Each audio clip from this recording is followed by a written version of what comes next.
Come guess me this riddle, what beats pipe and fiddle, what's hotter than mustard and milder than cream? What best wets your whistle, what's clearer than crystal, sweeter than honey and stronger than steam? What can make the dumb talk, what can make the lame walk, what's the elixir of life and philosopher's stone? And what helped Mr. Brunel to dig the Thames Tunnel, sure wasn't it whiskey from Old Inishowen? So stick to the crater, the best thing in nature, for sinking your sorrows and raising your joys. And boys, I'd half wonder if lightning and thunder was made from the plunder of whiskey, me boys. So I have a favorite Christmas story. It's by H.L. Mencken. It's called A Christmas Story. And I want to read this story to you today for this Christmas season. H.L. Mencken was not a Christian. He was a skeptic, he was an atheist, he was a critic of Christianity. He was a journalist and a newspaper editor in the early 1900s. And he was known for his biting, satirical, critical wit. He was good with the pen. He had a way with words. Many people respected him for that. He could do damage with his words. He could also build you up. You never knew what he was actually doing, though. For instance, he wrote about the women's suffrage movement, and he wrote about women, but he wrote about it in such a way that you didn't know if he was praising women and supporting the suffrage movement or if he was criticizing women. It's filled with these witty turns of phrases, then you don't know what exactly he's doing. And that's sort of the same thing with this Christmas story. He was, again, an atheist, skeptic, agnostic, and he writes this Christmas story. And in my opinion, the story ends with Christianity winning. But it's not the most pious story about Christmas. But let me tell you why I like it. This story essentially is about homeless people in Baltimore in the early 1900s. And during Christmas, all of the church, religious, Christian organizations got together and put on a meal for the homeless. The late 1800s and the early 1900s was a time of open atheism, open skeptics, open agnostics, open scientifically minded people questioning Christianity, but at the same time, trying really hard to prove that they were good people nonetheless. They rejected God, but they still had morality.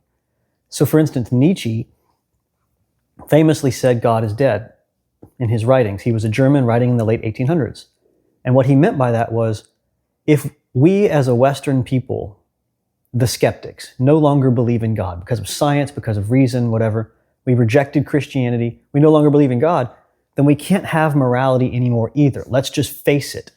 But a lot of atheists during this time, a lot of skeptics, a lot of progressives, a lot of Unitarians, a lot of transcendentalists, romantics, and early liberals. These were the people who were the early days of liberalism, essentially. As we know it today, liberals today are people who, like theological liberals, I don't mean political, but theological liberals are people who don't believe the virgin birth, they don't believe the divinity of Christ, they don't believe the Bible is inspired by God, or definitely not that it's inerrant. They don't believe in hell, they don't believe in heaven. All of those things are actually just metaphors for society. Like sin is poverty or ignorance. Salvation is education and economic success. The gospel is the good news of brotherly love and doing good to humankind. It isn't about God becoming man and that sort of thing. So what we need to do, what Christianity is really about, according to the liberals, is just doing good in society. Do you see? Well, the atheists during this time, and still today, you can still see it, that atheists, skeptics, agnostics are sometimes at least really, really intense about doing good in society. All kinds of social uplifting. We need to welcome the immigrants. We need to give everybody welfare and free healthcare and jobs and universal basic income. We need to be kind to everyone, free education, free housing, free transportation. This is what we should do as humans. It's just the right thing to do. And then you'll have liberal Christians who come along and agree. And so these two, like the liberal Christians, the progressive Christians, but then the skeptics, the atheists, are like competing with each other to outdo each other in showing good faith to mankind. And so in the early 1900s, you had a bunch of homeless people in Baltimore, and the Christians tried to throw a dinner for them every Christmas. The only problem is the Christians would make the homeless people sit through hours and hours of harangues and lectures and sermons and songs and all kinds of confessions, stand up and confess before you eat. Well, the atheists and skeptics got together in this story and they said, we're going to throw a bigger party for these homeless people, but we're not going to make them wait for the food. There will be no evangelization at all. In fact, we're going to give them what they want, exactly what they want, to the full, max, all day long, and to show that the world can get on without Christianity, without a bunch of women lecturing us about morality. We can get on, and by the way, I mean women, they say this in the story, I'm not making that up. So it was like Women's Christian Temperance Union out there. Now, the reason I like this story is because when I was in school, I went to a homeless shelter for about 2 years, maybe a little more, a little less than 2 years, weekly to a homeless shelter. And I volunteered to go, and we had chapel twice a day where all the homeless people in the city who wanted to can come in and get a free meal. And they can get warm, they can be fed, they can actually take a shower. There was a post office there. There were free bags of goodies like toothbrushes, toothpaste, all kinds of things. And before the people could eat, though, we made them sit through a chapel. And I did the chapel on my day when I went once a week, sometimes twice a week, but usually once a week. And I remember thinking, you go in, it's cold outside, let's say it's cold, you come in and it's warm and you smell that food cooking. The food is ready. It is ready to go. And often what would happen is churches would just donate a bunch of food, or local businesses would donate food. So sometimes it would be steak. I'm not kidding. These homeless people ate well. Oh yes. Oh yes. Sometimes it was just like spaghetti, some sloppy, soupy spaghetti. Wow, and we were living in this tiny little apartment and we couldn't afford any of that. When I went, crazy. I don't know if you remember this, but I told you on my night of the week, I was actually happy to go because it was going to be a meal. Oh my goodness. It was a big meal.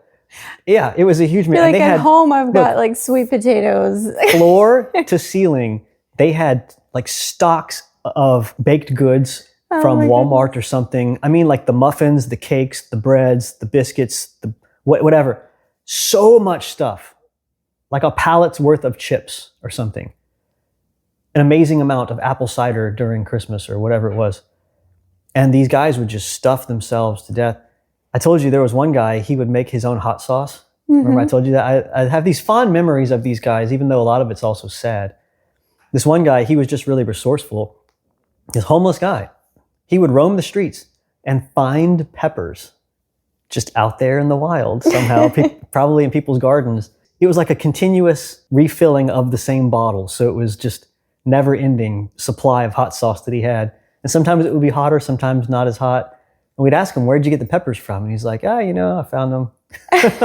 Okay, sure. Oh, he was resourceful. Anyway, my point is, I've sat through chapel where even I am smelling the food and my mouth is watering. And these guys are homeless. There's rain or snow dripping off their clothes. There are holes in their shoes. They're hungry, and I see the look in their eyes.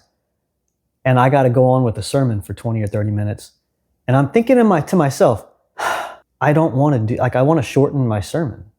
I want to shorten my message because these guys are hungry.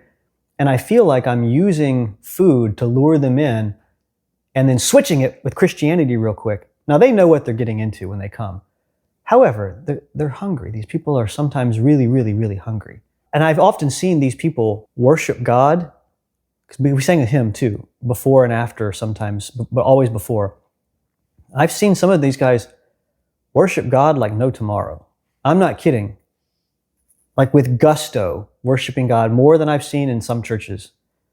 So this story, every element of it rings true to me. It's also a social commentary about late 1800s, early 1900s America politically, with the progressives and the Unitarian, like the Christians who don't really believe in Christianity anymore, those especially New England types that are still trying to just do good in society, and the atheists and skeptics trying to outcompete them in doing good, and then all these missionary do-gooder societies that are out there trying to clean up the riffraff.